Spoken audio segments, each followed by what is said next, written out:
జీవన తరంగాలు, ఇవే ఇవే జీవన తరంగాలు, జీవన తరంగాలు. ఇప్పుడు అవన్నీ అనవసరం. వెళ్ళి మీ పని చూసుకోండి. నేను చెప్పాలనుకున్నది చెప్పాకే వెళ్తాను మేడం. కాంట్రాక్ట్ వచ్చిన పనిలో 10 రూపాయలు మిగిల్చుకోవడం అది తప్పేం కాదు.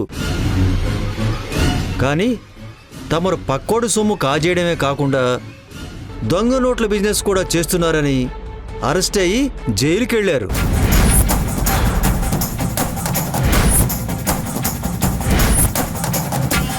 అక్కడ చిప్పకూడు కూడా తిన్నారు. ఎప్పటికైనా మీకు బుద్ధి వచ్చిందని అనుకుంటున్నాను. వచ్చిందా మేడం బుద్ధి? Shut up.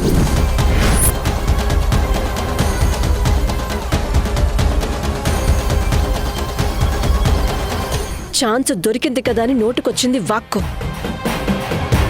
కేసు కోర్టులో ఉంది కాబట్టి ఎక్కువ మాట్లాడదలుచుకోలేదు. కేసులో నిజం ఇంకా రుజువు కాకముందే నీ ఇష్టానికి మాట్లాడితే చూస్తూ ఊరుకోను. బాగా గుర్తు పెట్టుకోండి, నా మీద కుట్ర చేసిన వాళ్ళని వదిలిపెట్టను. నా తప్పు లేదని నిజం తెలిసిన రోజున ఇప్పుడు మీరన్న మాటలకి వడ్డీతో సహా చెల్లిస్తాను. అలాగే మేడం, చూద్దాం.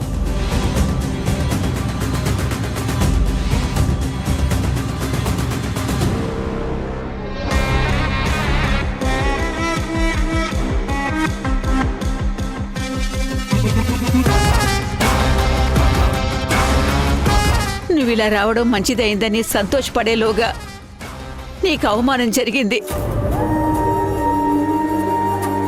ఇన్నాళ్ళు నీ గురించి గొప్పగా మాట్లాడేవాళ్ళని చూసి తల్లిగా మురిసిపోయేదాన్ని. కానీ ఇప్పుడిలా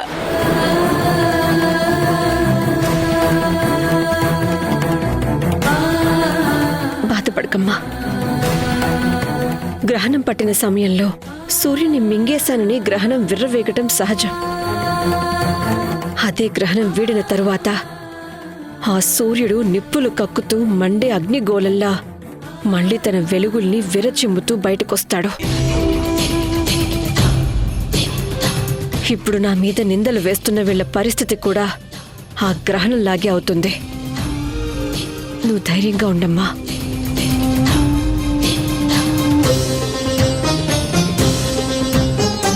మేనేజర్ గారు, ఎందుకై ఆ సస్పెండ్ అయిన ఆవిడ లోపలికి రానిచ్చారు? ఇలాంటి వాళ్ళు పోస్ట్ ఆఫీస్కి వస్తే ఏం జరుగుతుందో తెలుసా?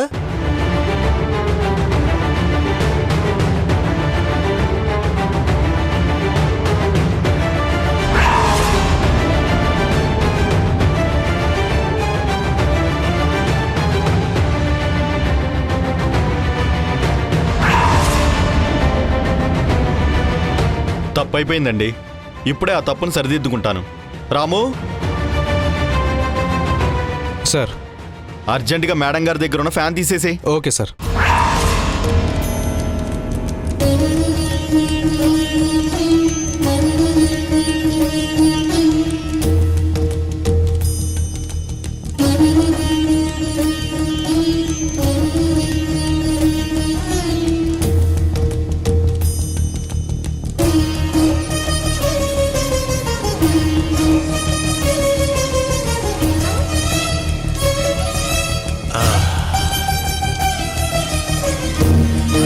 ఈ గాలి నాకు తగిలితేనే గాలికి గౌరవంగా ఉంటుంది.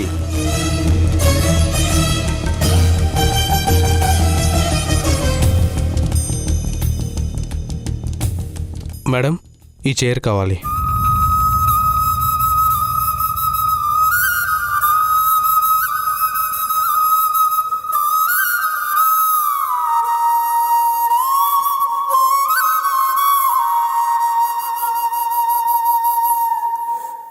నీకు సలాం కొట్టినవాడే నీ ముందు తల ఎగరేస్తుంటే చూడలేకపోతున్నాను దేవిక.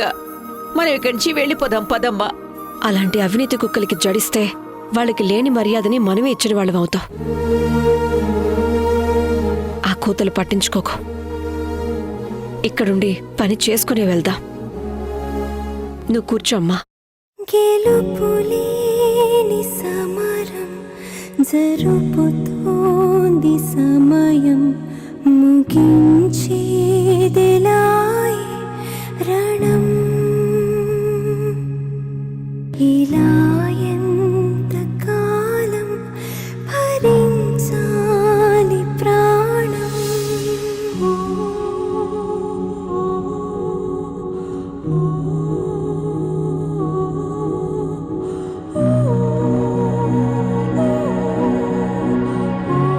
క్యాషియర్ గారు, క్యూ లైన్ చాలా సేపటి నుంచి కదలటం లేదు. కొంచెం త్వరగా పని అయ్యేలా చూడండి. హలో మేడం, ఇదేమైనా మీ మాజీ ఆఫీస్ అనుకున్నారా? ఇక్కడికి వచ్చి ఆర్డర్స్ చేస్తున్నారు.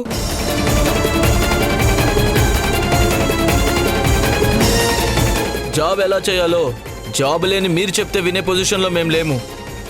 ఎవరైనా సరే క్యాష్ కావాలంటే ఎంతసేపు అయినా లైన్లో వెయిట్ చేయాల్సిందే.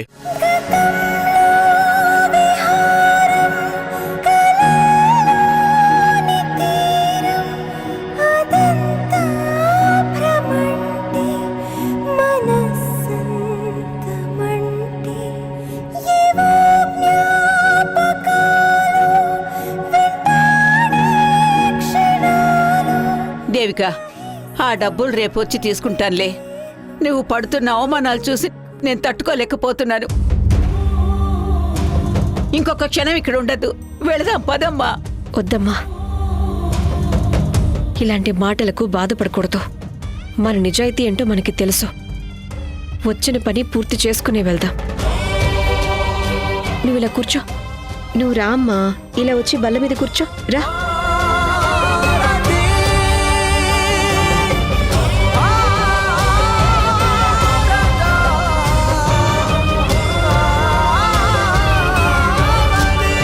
మేడం ఎవరో తెలుసా? Assistant commissioner Devika Jadhav. నువ్వు ఫాస్ట్గా వెళ్ళి మేడం చాంబర్ క్లీన్ చేయి. మేడం నమస్తే madam. Sorry madam, sorry.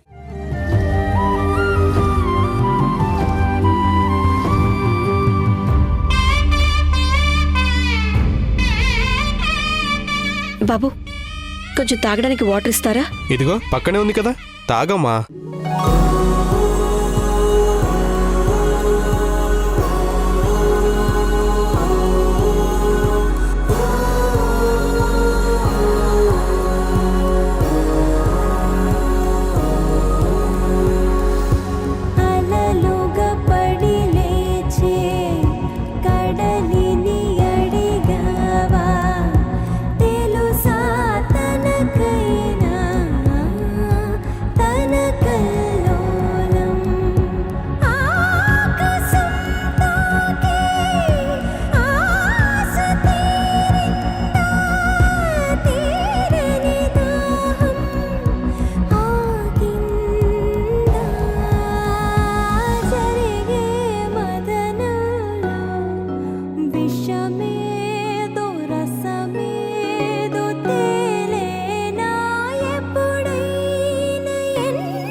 Cashier గారు, వర్కింగ్ అవర్స్లో ఇంకా 5 minutes టైం ఉంది. అప్పుడే క్లోజ్ బోర్డ్ పెట్టారేంటి? దాదాపు గంట నుంచి లైన్లో నిలబడున్నాను. మా పని అయ్యాక బోర్డు పెట్టుకోండి. క్లోజ్ బోర్డ్ ఎప్పుడు పెట్టాలో మీరు మాకు చెప్తారేంటి? గవర్నమెంట్ నుంచి తీసుకునే జీతానికి ఆఫీస్ టైం వరకు వర్క్ చేయమని చెప్తున్నాను. ఇంకా ఆఫీస్ టైం ఉండగానే క్లోజ్ చేసి ఇలా రూడ్గా మాట్లాడడం కరెక్ట్ కాదు. చాలే ఆపవమ్మా. నువ్వు ఎంత నిజాయితీగా పనిచేశావో నువ్వు జైలుకి వెళ్ళిన కేసును బట్టి అర్థమవుతోంది.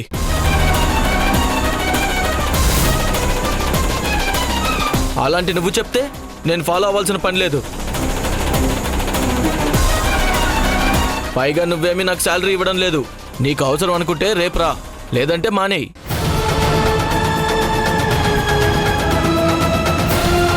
ఏమన్నా? నువ్వు అసలు ఇలా ఎలా మాట్లాడతావు? దేవిక, వద్దమ్మా. రేపొచ్చి తీసుకుంటాను. కాదమ్మా. వెళదాం. రామ్మా, వద్దురా.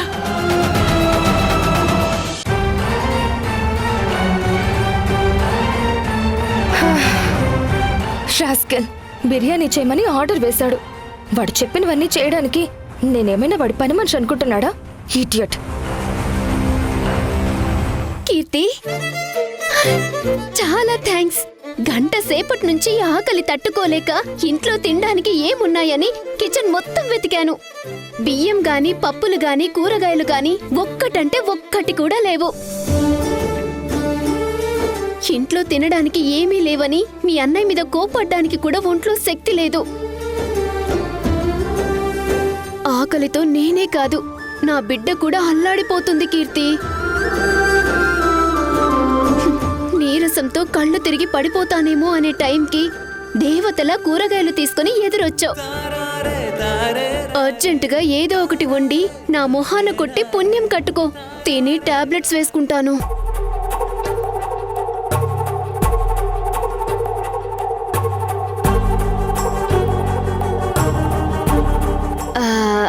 పర్లేదు కీర్తి, నీకు వంట చేయడం సరిగ్గా రాదని నాకు తెలుసు కదా. ఆకలి రుచి శుచి కోరుకోదంటారు కదా. ఎలా ఉన్నా తింటాను. మెతుకు గొంతు దిగితే చాలు.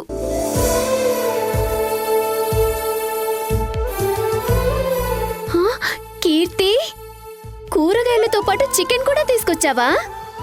నీది గోల్డెన్ హార్ట్ కీర్తి. ఇంట్లో నేను తాగాల్సిన విటమిన్ పౌడర్స్ అన్నీ అయిపోయాయని చికెన్ తెచ్చి ఆ లోటు కవర్ చేసావు కదా. ఇది నీ కోసమో ఇంట్లో వాళ్ళ కోసమో తేలేదు. ఆ వెధవ ఆదర్శ్ గాడి కోసం తెచ్చాను. ఈ నిజం నీతో చెప్పలేను. ఇప్పుడేం సమాధానం చెప్పాలి? రే బుజ్జి, ఉదయం నుంచి ఆకలేస్తుందని గోల గోల చేశావు కదా. మీ మేనత్త నీకోసం చికెన్ తెచ్చిందిరా. నేను బాగా తిని నీకు పంపిస్తాను. లోపల నువ్వు కూడా చక్కగా తినాలి, సరేనా?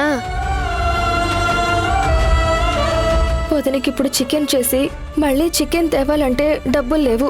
వదినకి ఇది తెచ్చింది నీ కోసం కాదని చెప్పాలి. వదినా, ఈ చికెన్ తొందరగా చేసి పెట్టు కీర్తి. 10 అయ్యేలోపు కొంచెం రెస్ట్ తీసుకుంటాను. ఎంత ఫాస్ట్గా చేయగలిగితే అంత ఫాస్ట్గా చెయ్యు. ఆకలి దంచేస్తుంది.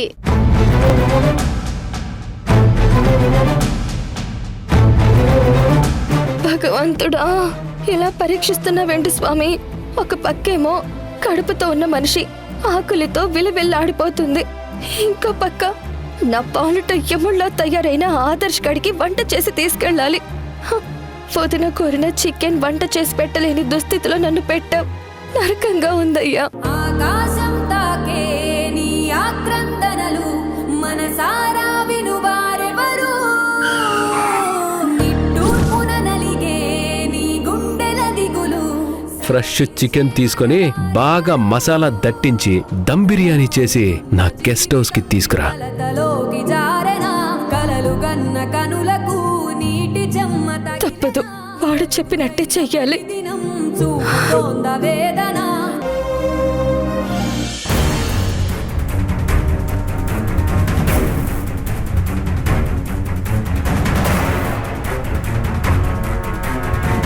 సార్, ఎంత ఆలోచించినా బుర్ర ఈటెక్కిపోతుంది గాని ఆ బ్రీఫ్ కేసులోకి ఆ గాజులు ఎలా వచ్చాయో అర్థం కావట్లేదు సార్. అదే నాకు అర్థం కావట్లేదు. ఎందుకంటే బ్రీఫ్ కేస్ పెళ్లిలో పెట్టి దేవికను అరెస్ట్ చేయిస్తామన్న విషయం కళ్యాణ్కు కూడా మనం చెప్పలేదు. కాబట్టి ఇందులో కళ్యాణ్ పాత్ర ఉండడానికి ఛాన్సే లేదు. మరి ఇంకెవరు పెట్టుంటారు?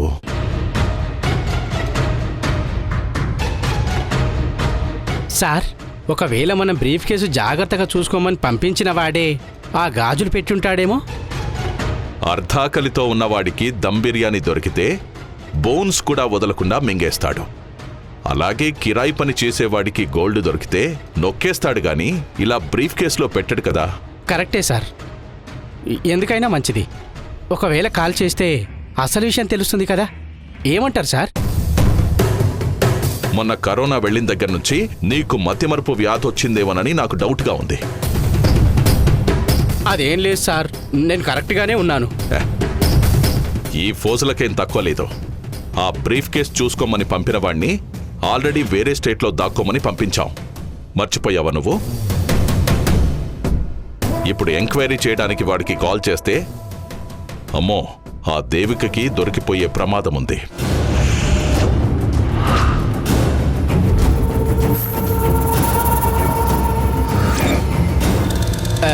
నిజమే సార్, ఆ దేవిక పెట్టిన ఉచ్చులోకి మనమే క్యాట్ వాక్ చేసుకుంటూ వెళ్ళి ఇరుక్కున్న వాళ్ళం అవుతాం.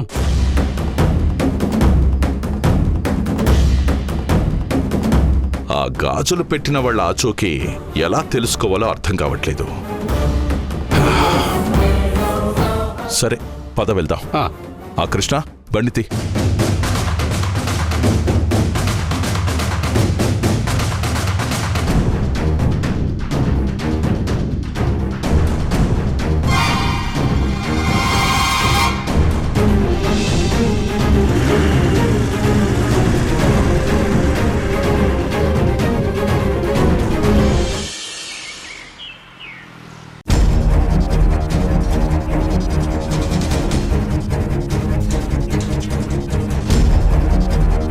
ఫాస్ట్గా క్యారియర్ బాక్స్ తెచ్చి ఈ బిర్యానీ ప్యాక్ చేయాలి.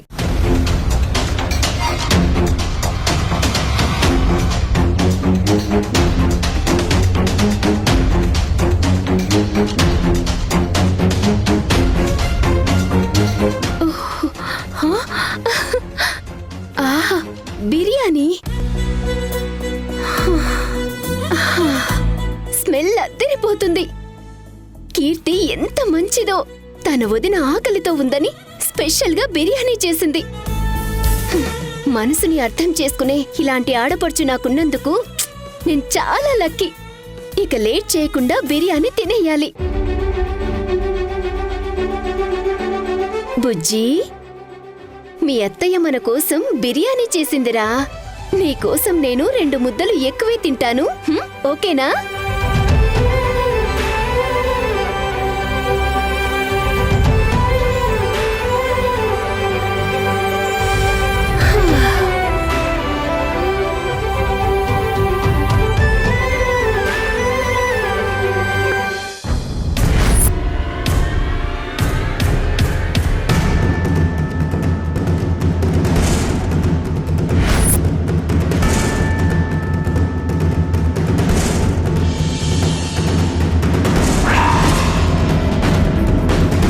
ఆడవాళ్లను టార్చర్ పెట్టే ఆ రాక్షసుడిచ్చిన డబ్బు విషంతో సమానం.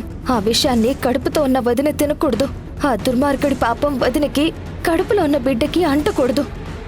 ఎన్ని నెలలయ్యిందో ఇలా బిర్యానీ చూసుకొని. ఈరోజు కడుపు నిండా తృప్తిగా తింటాను. వదినా ఆగు.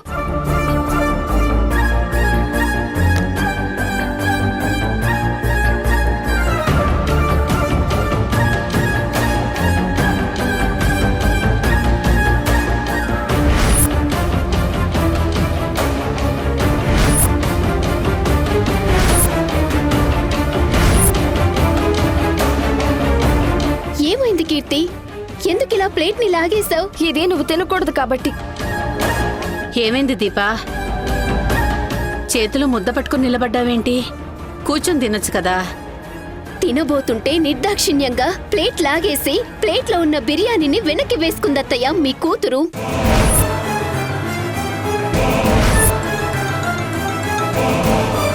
ఇంకెలా తినమంటారు? ఏంటి కీర్తి, నువ్వు దీప తినబోతున్న బిర్యానీని లాగేశావా?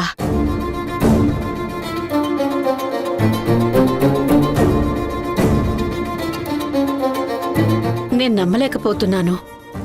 ఏం జరిగింది? నా చేతిలో ఉన్న ముద్ద మీద ఒట్టేసి చెప్తున్నానత్తయ్య, నేను మీతో చెప్పింది అక్షరాల నిజం. నా జీవితంలో మర్చిపోలేని విధంగా కీర్తి నన్ను ఇన్సల్ట్ చేసింది.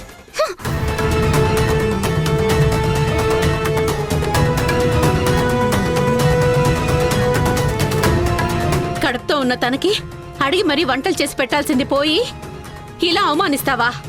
నువ్వసలు మనిషివేనా? 10 రూపాయలు సంపాదించేసరికి అప్పుడే నీకు కళ్ళు నెత్తికెక్కాయా? నిన్ను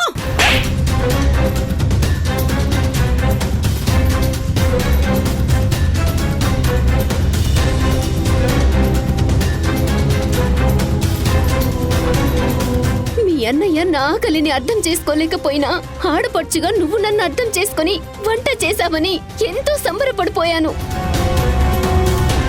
కడుపులో ఉన్న నా బిడ్డతో కూడా మీ మేనత్త మన కోసం వంట చేసింది అని గొప్పగా చెప్పి మురిసిపోయాను. కానీ నోటికాడి కూడు లాగేస్తావని, నన్ను నా బిడ్డని ఇలా అవమానించి పస్తులుండేలా చేస్తావని నేను ఊహించలేకపోయాను. ఎందుకు నన్ను ఇంతగా అవమానించావు కీర్తి? నేను నీకు ఏం ద్రోహం చేశాను చెప్పు కీర్తి. ఎందుకే నీ మనసు ఇంత కర్కశంగా మారింది? దీప్ అంటే నీకు కూడా అభిమానం, గౌరవం ఉన్నాయి కదా, మరెందుకు ఇలా ప్రవర్తించావు?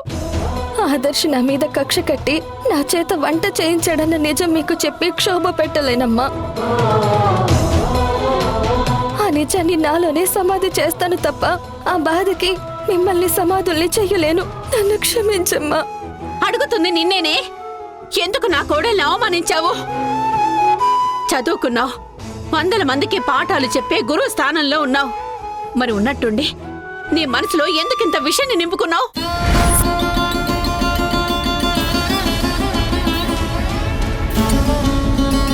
పగవాడు ఇంటికొచ్చినా సరే భోజనం పెట్టి పంపించమంటారు.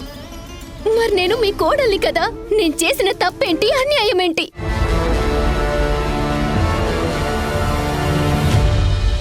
మీ అన్నయ్యకు భార్యగా ఈ ఇంటికొచ్చి కష్ట నష్టాల్లో, ఉపవాసాల్లో తోడుగా ఉండడమేనా నేను చేసిన నేరం?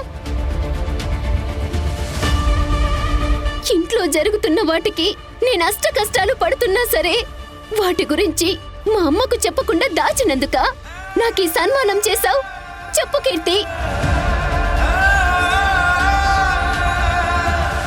నువ్వు కీర్తి లాంటి దానివే, మీ ఇద్దరు నాకు సమానమే అని నాతో ఎన్నోసార్లు చెప్పారు, గుర్తుందా అత్తయ్య? కానీ మీకున్న విశాల హృదయం మీ కూతురికి లేకుండా పోయిందత్తయ్య.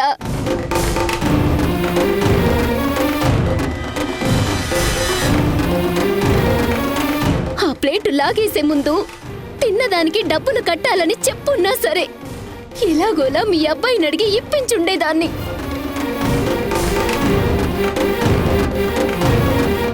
ఓహో, డబ్బులిచ్చే యోగ్యత కూడా మాకు లేదనే కాబోలు.